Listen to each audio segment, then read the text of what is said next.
안녕하십니까, 이진우입니다.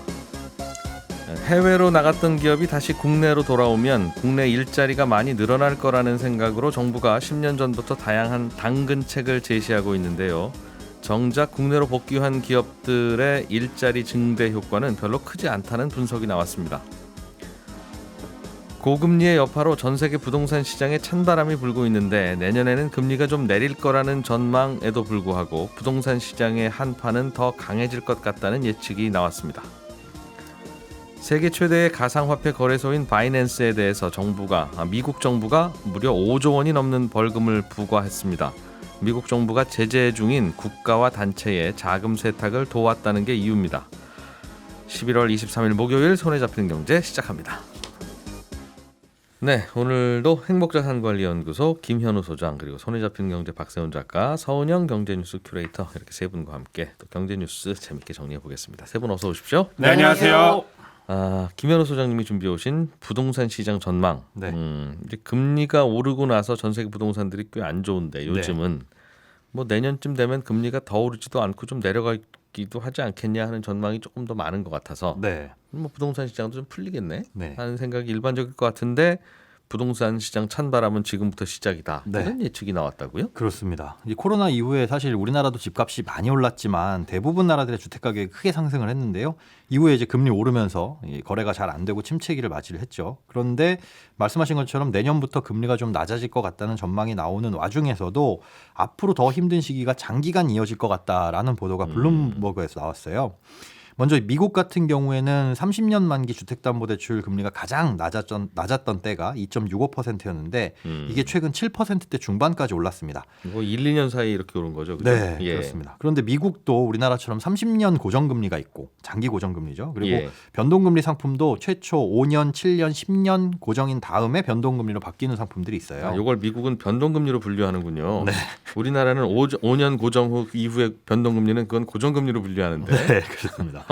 근데 금융위기 당시에는 2008년 이때쯤에는 변동금리를 선택하는 비율이 한 3분의 1 정도 됐는데 요번에 코로나 때는 장단기 금리가 역전되면서 그냥 장기 고정금리 상품을 대부분 미국 사람들이 선택을 했다고 합니다. 근데 이때 장기 고정금리 선택한 분들이나 변동금리 상품 선택한 분들이나 아직 변동 주기도 않았고, 그리고 저금리이기 때문에 지금 신규로 받지 않는 이상은 부담이 안 가니까 이분들은 그냥 버틸 수가 있는 거죠. 그리고 장기 고정금리 받아놨으니까. 맞습니다. 그리고 시장에 지금 주택을 내놔봐야 금리가 높기 때문에 뭐 집을 사려는 사람들이 없으니까 뭐 매물을 내놓지 않고 있고요. 또 수요자 측면에서는 매물이 있다고 하더라도 고금리 때문에 부담스러워서 매수에 나서지 않고 있는 상황인데요. 그리고 집주인들도 지금 자기 집 팔면 또 다른 집 사야 되는데, 그렇죠. 다른 집 사는 순간 주택담보대출 금리가 7%가 되니 그건 뭐 얼마나 새 집이 좋다고 그걸 바꾸겠어요? 정말 꼭 반드시 필히 이사를 가야 되는 경우가 아니면은 사실 그런 집을 내놓을 필요가 없는 거죠. 그래서 이렇게 공급이 줄어들다 보니까 주택 가격을 받쳐주고는 있지만 거래량은 지금 확 줄어들어서 금융위기 직후인 2010년 8월 이후 13년 만에 지금 가장 낮은 수준의 거래량을 보이고 있습니다. 거래량은 가격이 잘 안 떨어져서 이게 미국이 집값이 그래서 맞습니다. 미국 물가도 이것 때문에 잘 안 떨어질 거라는 전망도 나오고 있고. 근데 그 주택 가격을 받쳐주는 이유가 팔지도 않고 사지도 않고. 그래서 그렇다. 뉴질랜드 같은 경우에는 2021년에만 연간 30% 가깝게 주택 가격이 급등했어요. 그런데 뉴질랜드 같은 경우엔 대부분 3년 만기 고정금리고 이후에 이제 변동으로 전환되는 상품입니다. 그러니까 아직까지는 살짝 버틸 수 있는데 그 3년 고정 기간이 끝나게 되면 가계 부담이 크게 늘어날 것이다. 또 주택을 사려는 수요도 확 줄어들 것이다. 이렇게 보고 있고. 뭐 유럽이나 캐나다도 마찬가지입니다. 저금리 때 고정으로 받은 주택담보대출이 변동으로 바뀌는 시점이 이제 슬슬 다가오고 있고, 그러면 치솟았던 주택 가격이 이제 내려앉은 상황에서 침체 분위기가 오히려 장기화될 수 있다, 이런 우려가 나오고 있는 겁니다. 그러니까 우리나라는 변동금리는 대출받은 다음 날부터 변동금리지만 주요 국가들 중에는 변동금리라도 한 몇 년간은 고정으로 묶어두고 그 다음 변동 이런 게 있어서 지난 그 몇 년간은 고정으로 묶어놓은 그래서 저금리를 나름 즐길 수 있었던 기간이었는데 그게 끝나간다. 그게 끝나가고 있습니다. 그게 끝나가는데 금리가 내려오면 딱 그 타이밍이 맞는 건데 그게 아니면 쉽지 않을 수 있다, 그 말이죠. 그렇게 뉴질랜드 같은 나라 주택 가격 급등하는 거 보면 이게 땅 넓다고 인구 적다고 집값 안 오르는 거 아니다. 그런 것 같습니다. 그것도 보여주는. 어쨌든 이제 그렇다는 건데 우리나라 전세 제도에 대해서도 블룸버그가 언급했습니까? 네, 그렇습니다. 소위 이제 빌라왕 전세 사기 사건이 터졌을 때 블룸버그에서 우리나라 전세 제도에 대한 특집 기사를 다루기도 했었어요. 근데 마치 이제 재벌이란 단어를 그대로 갖다 쓰잖아요. 전세라는 우리말도 그대로 쓰면서 이걸 이제 주택담보대출을 받기 어려웠던 시절에서 생겨난 조작된 금융 시스템이다라고 전한 바가 있거든요. 근데 이번 보도에서는 과거 고점의 전세 계약을 체결한 물량들을 고려하면 집주인들이 전세 보증금을 이 세입자에게 못 돌려줄 위험이 내년까지도 이어질 수 있다 이렇게 전망을 했거든요. 그러니까 우리가 우려하고 있는 이제 역전세난에 대해서 언급을 한 겁니다. 실제로 재작년 11월에 전세가가 고점이었는데 이때 체결됐던 계약들이 만기가 다가오면서 이제 빌라를 중심으로 보증금을 돌려주기가 어려운 상황이 이어질 수 있다는 거죠. 예. 최근 들어 전세가가 매매가보다 높은 폭으로 상승하고 있다라는 보도들이 많이 우리나라에서 나오고 있는데 이건 살펴보면 대부분 아파트에 대한 얘기입니다. 네. 특히 이번에 이제 어제도 전해드렸다시피 공시가가 동결되면서 아파트가 아닌 주택들의 역전세난은 더 심각해질 수가 있는데요. 전세보증금 돌려받기 위한 사실 유일한 안전장치가 지금은 전세보증보험이잖아요. 근데 과거에 전세가가 높았을 당시에 가입한 그 전세보증보험의 가입 기준이 지금은 더 까다로워졌습니다. 예. 이제 지난 5월에 시세가 불명확한 빌라 같은 경우에는 보증금이 뭐 공시 가격의 126% 이하일 경우에만 전세보증보험을 가입을 할 수가 있어요. 예. 넘어가면 아예 가입 대상 자체가 안 됩니다. 기존에 그러면 이 126%를 초과해서 가입한 사람들은 어떻게 되느냐? 이분들 같은 경우는 내년 1월부터 시행을 하는 것으로 지금 미뤄져 있거든요. 결국은 이제 올해 안에 계약이 끝나는 기존 이 세입자들은 이전 조건 한번 그대로 연장하면서 다시 2년간 살 수가 있는데 네. 올해 안에 계약이 끝나지 않거나 뭐 아니면 이사를 가야 된다거나 그래서 새로운 세입자를 맞추려고 하면 새로운 세입자 입장에서는 전세보증보험을 빌라에 들어가면서는 반드시 가입을 하려고 할 것이고 예. 그런데 기존 전세보증금에 대해서는 너무 높다 보니까 그걸 낮추지 않으면 들어갈 수가 없는 상황인 거죠. 새로운 세입자를 못 구하는 상황이 발생을 하는데 그럼 집주인이 그만큼 보증금을 낮춰줘야 되고 그 차익만큼 여윳돈을 갖고 있어야 되는데 대부분 없겠죠. 그러면 대출을 받아서 돌려주는 수밖에는 없을 텐데 이 전세보증금 반환을 위한 대출의 규제가 좀 완화가 되긴 했습니다. DSR을 40% 보는 대신에 이거는 이제 DTI 60%만 보겠다. 이렇게 규제를 완화하긴 했지만 한도하고 또 소득에 대한 이런 요건들이 있어서 그러게요. 점점 더 이제 나이 드시고 특별한 수입 없는 집주인들이 많아지기 시작할 텐데. 그렇죠. 그런 분들은 이제 소득 때문에 걸릴 수도 있고 또 집값 대비 보증금이 꽉 차 있는 상태에서 추가적인 대출이 또 한도로 LTV 때문에 나오느냐 이런 부분들도 생각을 해보면 예. 빌라를 중심으로 내년에는 이런 역전세난이 더 심각해질 수 있다라는 우려가 나오고 있습니다. 이러니까 또 빌라 전세 들어갈까 하던 분들도 또 아파트 전세로 방향을 바꾸고. 그렇죠. 그러다 보니 또 아파트 전세값도 올라가고. 네, 그래서 계속적으로 아파트 전세는 지금 가격이 상승하고 있는 추세입니다. 예, 이게 빌라 전세값이 자꾸 떨어지는 이유가 근본적으로는 자칫하면 이거 병매 보내도 내전세금 안 나올 만큼 빌라 값이 안 오르니까 생기는 일이잖아요. 네.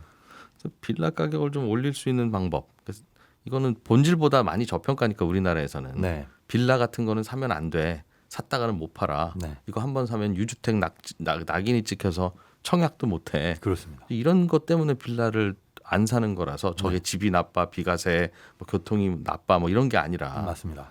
그런 거라서 제도를 좀 건드려 줘야 이게 빌라 가격도 제자리를 찾을 거고 그러면 전세난도 좀 풀릴 텐데 값이 떨어지는데 전세만 뭘 좀 해결하려고 하니까 답이 안 나오죠. 안 나오죠. 네. 네.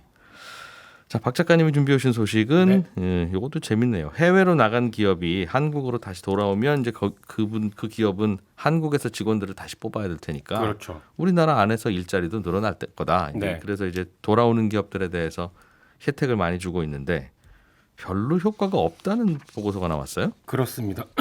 그 국책연구기관인 KDI가 내놓은 보고서인데 말씀하신 것처럼 외국으로 나갔다 기업들이 다시 한국으로 돌아오면 국내 일자리 늘고 여러모로 경제가 도움이 되니까 그 정부에서 컴백홈하는 기업들한테 혜택을 주는데 네. 대표적인 혜택이 세금 깎아주는 거거든요. 정부가 줄 수 있는 게 이거밖에 없죠. 그렇습니다. 예. 뭐 보조금을 줄 수 있겠습니다만 네. 지금은 외국으로 갔던 기업이 한국으로 다시 유턴을 해오면 5년간은 법인세를 100% 감면해주고요. 예. 그 후 또 2년간은 50%를 깎아주고 있습니다. 네. 그리고 반도체나 2차 전지 같은 거 이런 거 만드는 회사들은 국내로 복귀를 하면 최소 50%의 투자 금액을 현금으로 또 지원을 해줘요. 예. 혜택이 꽤 큰 겁니다. 예. 그러면 정부가 이런 혜택을 준 만큼 다시 돌아온 기업들이 국내 경제에 도움을 줬느냐 하면 그게 아니더라는 게 KDI 보고서 핵심 내용인데 국내로 복귀하는 기업들에게 가장 큰 기대를 거는 게 아까 말씀드렸듯이 고용 창출이잖아요. 예. 그러면 지난 10년간 국내로 돌아온 기업들이 실제로 고용 창출을 얼마나 했나? 이걸 한번 살펴봤더니 같은 투자액 대비로 봤을 때 국내에만 있었던 기업은 대략 한 2.48명 정도를 고용한다고 했을 때 예. 나갔다가 들어온 기업은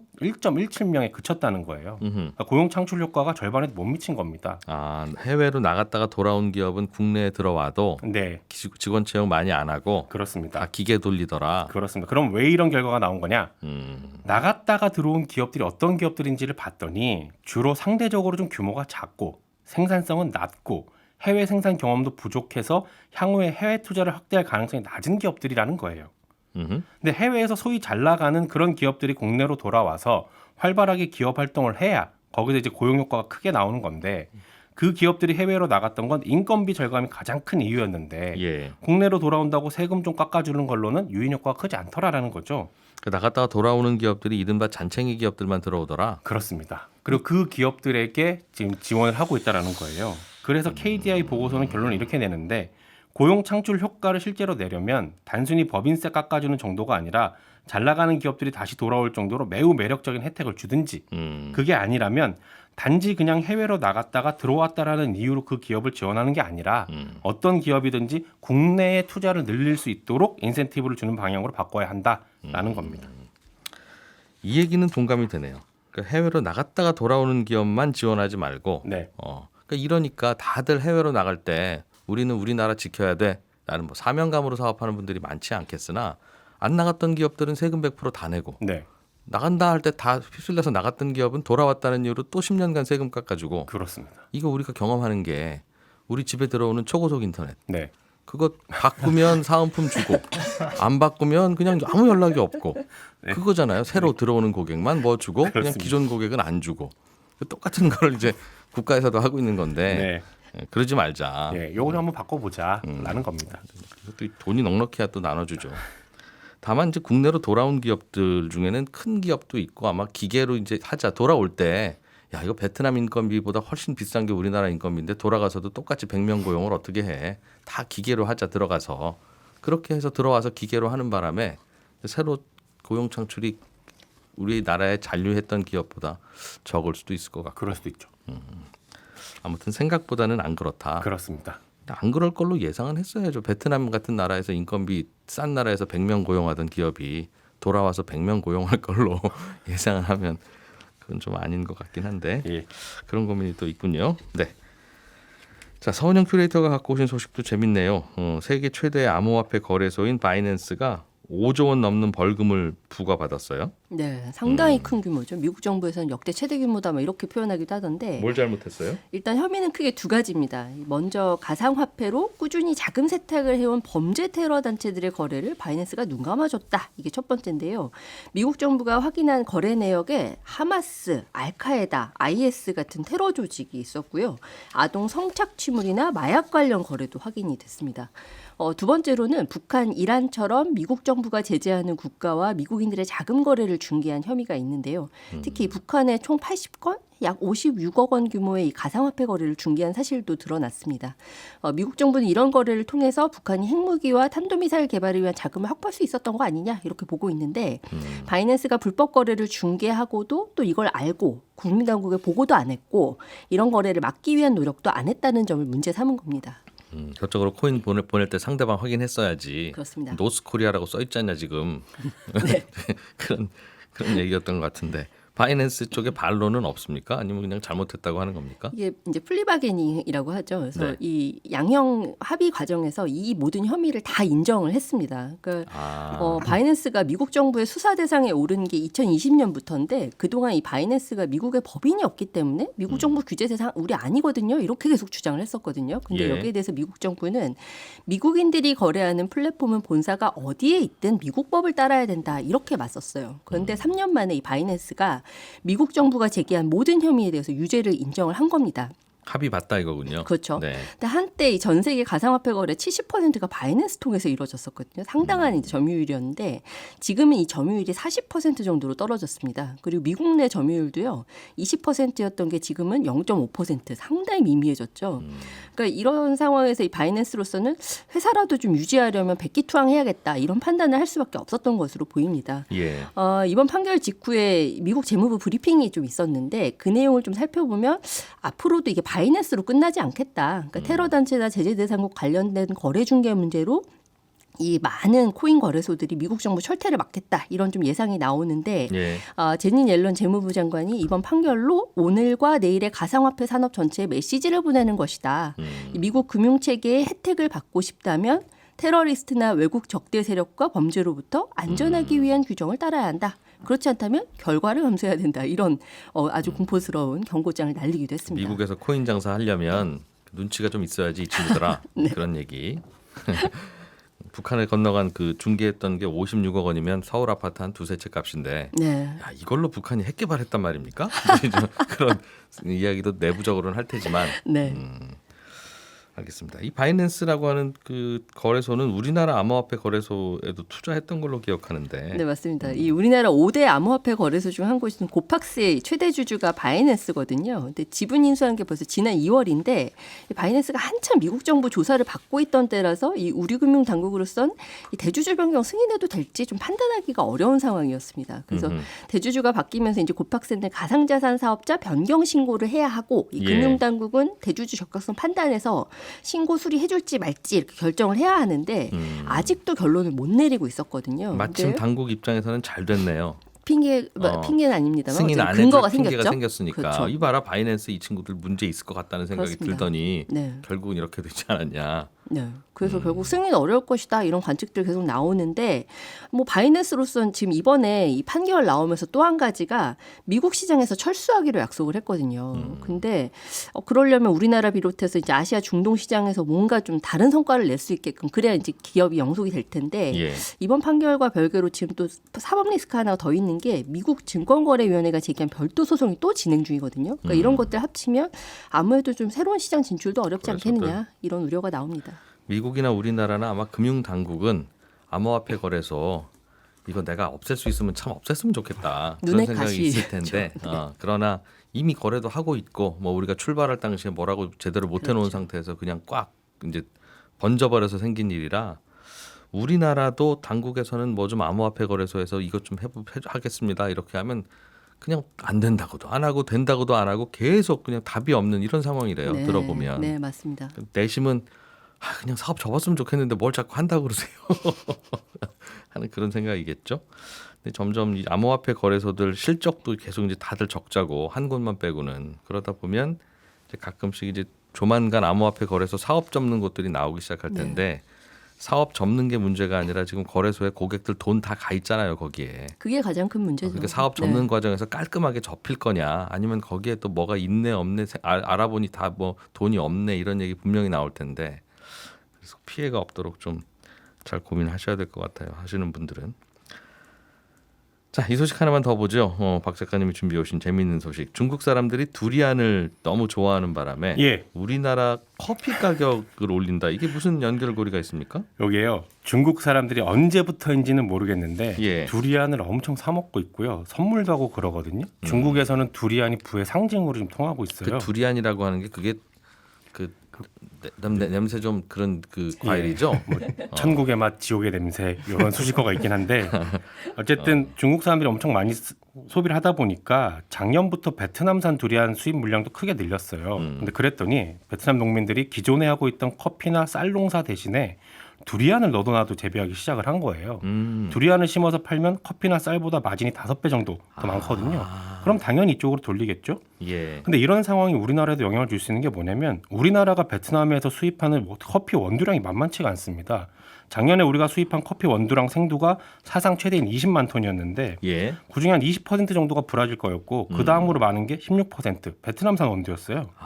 그리고 우리뿐만 아니라 스타벅스 같은 경우도 이제 베트남산 원두를 많이 쓰고 있는데 베트남에서 두리안 재배하느라 커피 공급이 줄게 되면 가격이 오를 가능성이 높아지는 거죠. 예. 최근에 보면 글로벌 커피 가격이 조금씩 다시 오르고 있는데 가뜩이나 상승세인 커피 원두 가격에다가 두리안 효과까지 가세를 하게 되면 가격 상승 압력으로 작용할 수도 있다라는 겁니다.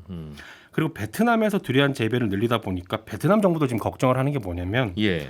당장은 두리안을 중국으로 막 수출을 하니까 돈을 벌 수는 있겠는데 이게 중국에 절대적으로 의존하는 수출 품목은 그게 또 그대로 약점이 될 수도 있거든요. 베트남과 중국이 사이가 안 좋으면 네. 중국이 베트남산 두리안 관세 뭐 몇 배 붙인다 예. 이러면 베트남 농민들이 힘들어진다. 그렇습니다. 예전에 호주산 와인, 필리핀산 바나나, 노르웨이산 연어 이런 거 수입량을 중국이 한창 동안 크게 늘리다가 정치적으로 약간 삐끗하면 그냥 갑자기 수입을 끊어버리는 경우들이 있었거든요. 그래서 베트남 정부도 좀 불안하다 이거죠. 그렇습니다. 어느 날 갑자기 타격을 입을 수 있죠. 만약에 중국이 수입을 안 하면 베트남산 두리안을 수입한 나라는 거의 없고요. 베트남 사람들은 가격이 좀 비싸기 때문에 두리안을 소비하는 게 좀 힘듭니다.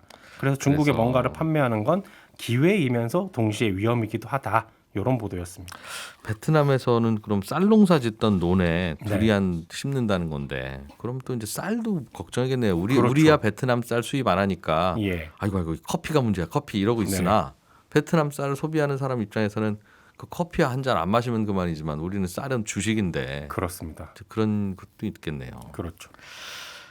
그러니까 이게 중국인들이 입맛 바뀌는 거에 굉장히 우리가 사실 민감하게 반응해야 돼요. 여러모로 영향을 줍니다. 30초 남았는데 소식 하나만 더 전해드리면 오픈 AI의 샘 알트만 CEO가 어느 날 갑자기 해고됐다가 해고 5일 만에 어제 다시 복귀를 하기로 오픈 AI로 다시? 그렇습니다. 다시요. 그래요? 화해한 거예요? 그렇습니다. 기존에 이제 샘 알트만을 해고했던 이사회는 해체하기로 했고요. 새로운 이사회가 구성이 되는데 이 이사회에 지분 49%를 가지고 있는 마이크로소프트가 참여를 하는 방안이 지금 논의 중이거든요. 근데 이 얘기는 뭐냐면 앞으로 오픈 AI에 마이크로소프트의 영향력이 더 강해질 수도 있다라는 의미입니다. 예, 저희는 내일 아침 8시 30분에 또 찾아오겠습니다. 이진우였습니다. 고맙습니다.